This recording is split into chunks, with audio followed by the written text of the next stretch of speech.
Tem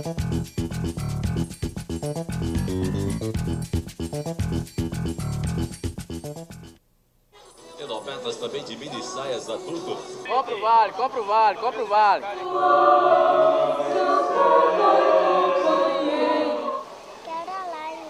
Como é que eles se chamam mesmo? Bob! Ei, Bob, como está? Nesta parte dos estudos sobre a linguagem, nós vamos ver algumas coisas a respeito da oralidade e da escrita. Um fato ninguém pode esquecer. Todos falam e alguns escrevem. Todos os povos dos quais nós temos conhecimento, e mesmo dos que não temos conhecimento, é muito provável, falaram, mas muito poucos escreveram. Hoje em dia, inclusive, existem em torno de umas 4 a 5 mil línguas faladas no mundo. Dessas, menos de 10% tem escrita. Uma escrita própria, uma literatura e uma tradição. Nós, na língua portuguesa, temos uma bela tradição escrita. Mas nem por isso deixamos de falar. Se nós fôssemos fazer uma análise do nosso dia a dia, desde que a gente acorda até quando vai dormir, provavelmente nós iríamos descobrir que mesmo os que mais letrados são, os que têm maior grau de letramento, vão utilizar mais de 90% do tempo falando e uns 10% do tempo escrevendo. No entanto, apesar de, mesmo hoje, numa sociedade como a nossa, em que a escrita entrou de forma tão violenta, mesmo assim, nós continuamos falando bastante e damos uma importância enorme à escrita. Tanto assim que hoje, se a gente vai observar, para definir uma pessoa educada, a gente praticamente diz quando uma pessoa é escolarizada. Quem não escreve, quem não tem uma educação formal na escola, etc., não é uma pessoa educada nos dias de hoje. Tanto assim que em muitos momentos da nossa vida, nós ouvimos que um cidadão que não domina a escrita é praticamente um cidadão de segunda categoria. Ou seja, a escrita tem uma grande importância, uma grande supremacia, um grande valor. O que nós queremos fazer aqui é mostrar que isso é um equívoco.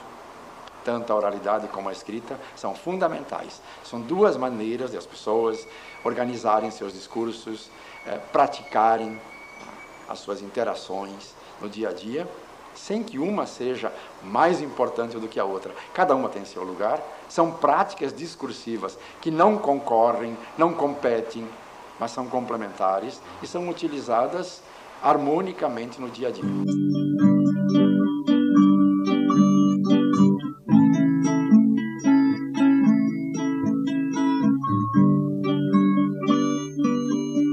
Outro aspecto importante é que o ser humano existe mais ou menos há 1 milhão de anos e sempre falou. A escrita existe no máximo 5, 6 mil anos.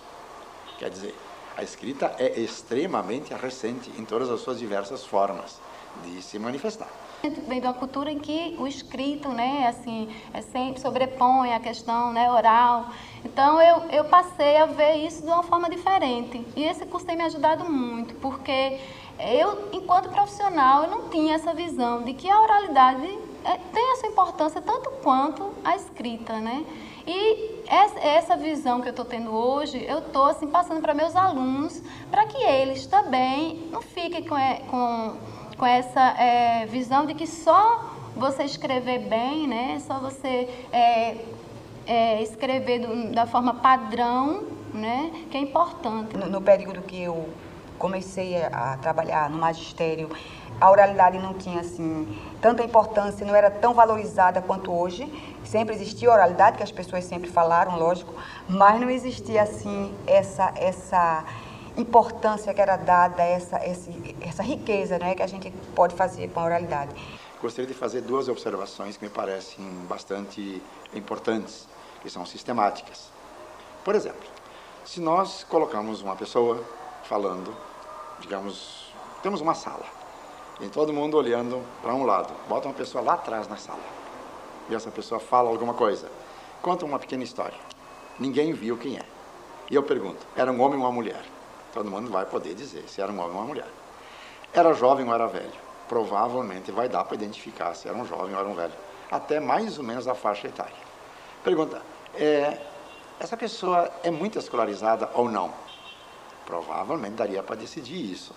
A gente pergunta de onde mais ou menos veio. Será que ela é nordestina? Ela é gaúcha? É carioca? É paulista? As pessoas vão mais ou menos distinguir e provavelmente vão dizer de onde veio. Pois bem, sem ver a pessoa, sem conhecer a pessoa, só ouvindo, a gente pode dizer uma série de coisas sobre o indivíduo que está falando. Agora, se nós tomamos um texto que foi escrito por essa pessoa, e eu faço essas perguntas, ninguém vai saber responder nenhuma dessas perguntas. Por quê?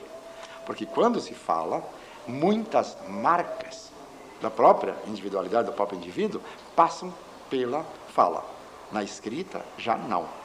Então, a escrita é um pouco alguma coisa que se desgruda, sai do indivíduo. Por isso que se diz que ela tem um caráter um pouco de afastamento físico, inclusive, de uma abstração maior sobre este aspecto, um afastamento físico.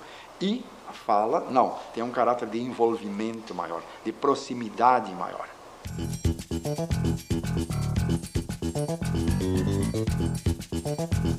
Muitas vezes os livros didáticos fazem uma tremenda confusão.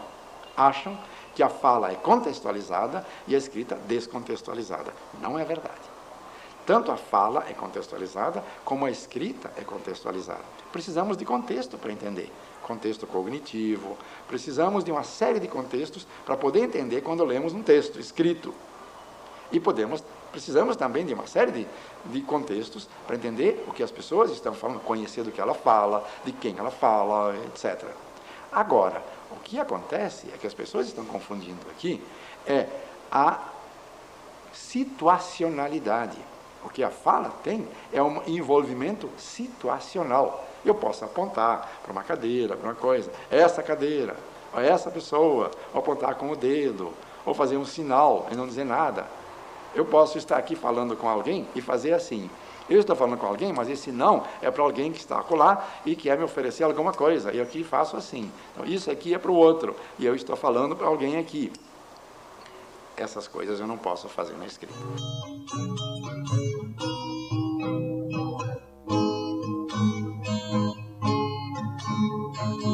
A oralidade tem investimento de um grande conjunto de elementos simbólicos que não podem passar para a escrita.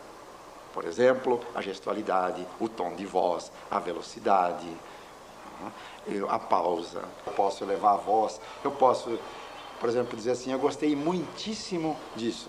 Eu posso dizer, gostei muito, mas muito. Eu repetindo muitas vezes o muito, parece que eu gostei muito mais do que dizer gostei muitíssimo. Bom, mas eu também posso elevar a voz, eu posso fazer outro tipo de entoação. Quando alguém xinga, a gente sabe pela maneira como ele xinga, etc. Eu tinha um professor muito bom, ele fazia assim, Eládia, conjugue o presente do subjuntivo do verbo ser. Aí eu tinha estudado muito, que eu sempre fui muito estudiosa, aí tinha que botar o que na frente, senão era absurdo. Aí que eu seja, que tu sejas, isso já estou toda tremendo, toda vermelha, capaz de morrer. Que tu sejas, que ele se, aí não saía o seja. Aí ele disse, você mora onde? Eu sou do Arruda. Tabaroa do Arruda. Não sabia o que era tabaroa. Sabia que era coisa ruim pela brabeza, pelo gesto, pela fisionomia do professor. Sabia que eu tinha ido mal. Uma série de outras coisas que nós fazemos que se chama a prosódia. Todos esses elementos da prosódia que constituem a maneira de falar, o sotaque, etc., não dá para pôr na escrita. Porque a escrita opera com letras, etc. Dá para pôr outras coisas na escrita. Posso pôr fotos, posso pôr uma série de coisas. Mas esses elementos não passam. O que significa isso? Significa que a fala é uma maneira de representação da língua e a escrita também é uma outra maneira de representação. Uma representação gráfica e uma representação fônica. É o som e a gestualidade que conta. E também os movimentos do corpo, a entoação de voz, volume e uma série de outras coisas. E na escrita, esses elementos não estão lá. Então, nós podemos ter a situação e uma série de outros elementos na oralidade. E na escrita, nós temos que fazer uso de outros recursos. R$10, qualquer fragrância 10. Vem pra cá, você também. Compre na cana. E a mãe de sexta quarta, ela colou aquilo que dá no armário.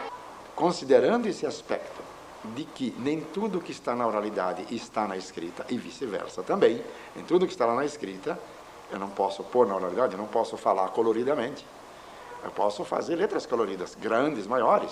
Eu não falo letras, eu falo palavras, eu tenho som. Né? Então, o que vai acontecer? Acontece que a escrita não é uma representação da fala. E os livros didáticos vivem dizendo, a escrita é uma representação da fala. Não. A escrita é uma representação da língua, assim como a fala é uma representação da língua. São duas formas de representar todo o sistema linguístico, são duas práticas discursivas, e não uma representando a outra. Isso não é verdade. Então, esse é um aspecto fundamental.